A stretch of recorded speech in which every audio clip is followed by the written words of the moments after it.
দাদা সবাই ভালো আছেন তো? হ্যাঁ, যাক সবাই ভালো থাকলে ভালো, আমিও ভালো আছি। আমি কেমন আছি? ভালো নেই, ভালো নেই। কারণ কি জানেন,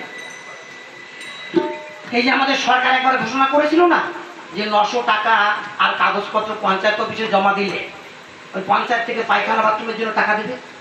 খবরটা শুনবার সঙ্গে সঙ্গে 900 টাকা আর কাগজপত্র নিয়ে পঞ্চায়েত অফিসে চলে গেলাম, গিয়ে প্রধানের কাছে জমা দিলাম। প্রধান আমাকে বললো কি, যা 2-1 দিনের মধ্যে তোর পায়খানা বাথরুমের টাকা ঢুকে যাবে। ব্যাস,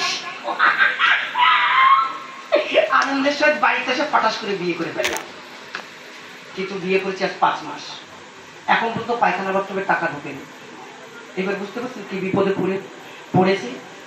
নতুন বউ, তাকে তো আর ঘরের বাইরে পায়খানায় পাঠাতে পারি না, এই ঘরের মধ্যে পায়খানা করছে আর আমি নিয়ে গিয়ে ফেলে আসছি। কি বিপদে পড়েছি। এই রে, আবার কি সংবাদ কি জানি।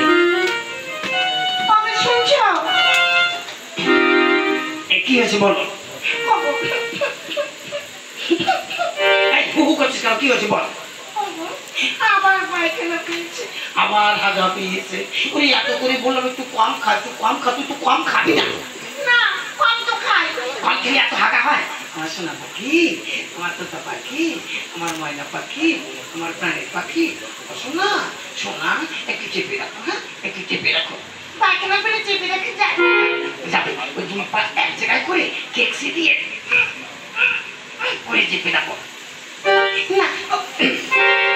শোনো, বলো কি বলছো? বলছি আমাদের এখানে যে বাড়ির পুকুর বানাচ্ছে, ওখানে গিয়ে বসবো। ওইখানকার কি হলো? ওইখানকার ওই যে ক্লাবের ছেলে পেলে ওরা বেশ ভালো না। ওরা তুই ওখানে গিয়ে বসবি, ওরা সবাই উঁকি ঝুঁকি মারবে, তখন তোর সতীত্ব নষ্ট হয়ে যাবে, তোর ওখানে বসতে হবে না। তাহলে কি করবো বলো? কাপড় নষ্ট হয়ে যাবে কিন্তু। পরে আমার সোনা, ওই কাপড় নষ্ট করিস না। রাতের অন্ধকারে বহু ফেলে দিয়েছি, ঠিক আছে? কাপড় নষ্ট করবি, গাছে রুতে যাবো, তখন দানাদানি হয়ে যাবে। আমার সোনা ভালো। তাহলে কি করবো বলো?